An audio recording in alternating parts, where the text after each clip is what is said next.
Today we're going to be combining a product review as well as a tech tip. We're going to be using one of our 26 nozzlers in our standard MOA Evolution rifle. This rifle's been set up in the shop. It's just been sighted in at 100 yards. So we set it for a minute high, we ran it through a chronograph, and we were cracking just a little bit better than 3,200 feet a second. So what we need to do before we take it on this hunt is we need to get a little bit of what's called trajectory validation done.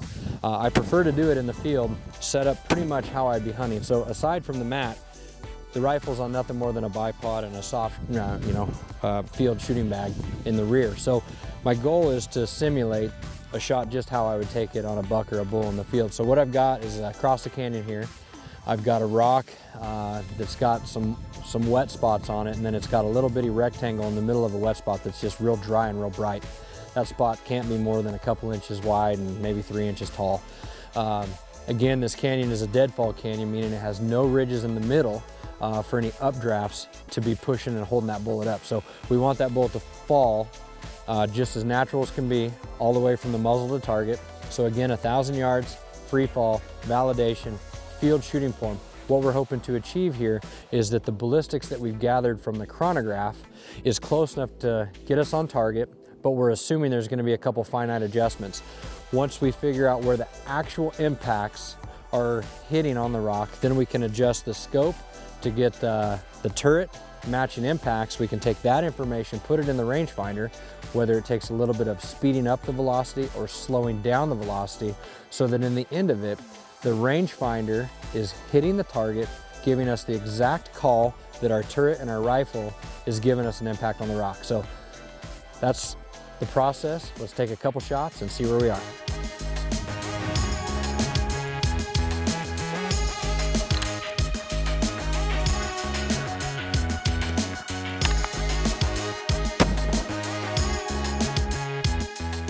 About half a minute. Let's gather a little bit of info and try again.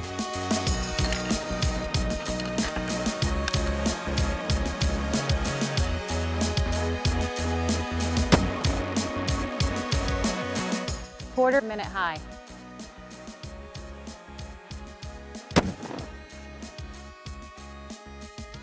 Great hit. It's just barely off right edge. Maybe not even an inch. That is about as close as the conditions are going to give us at the moment. We've got some varying winds here, getting that little right action. But okay, so guys, basically what we've learned here is we had great elevation, right? Right, great elevation. Okay, so from the hits that we'd made previous, based on 3,250 feet a second in the rangefinder, they were high. So Chris was telling me somewhere a quarter to a half, just her translation through the spotting scope. So what I've done here is I've dropped my turret to get what we would consider as a pretty acceptable hit right there with good elevation, just slightly right edge. Okay, so again, this is a really, really small target. It's just a sliver of dry rock.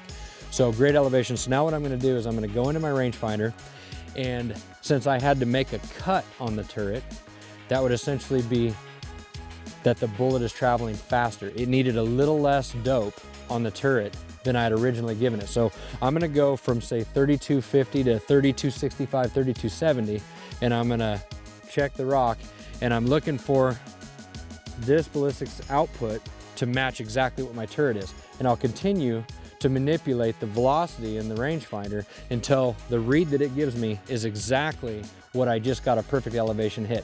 Once I'm completed, we'll save the data, set this turret to the 0 stop, and we'll go hunting. Now back to the show.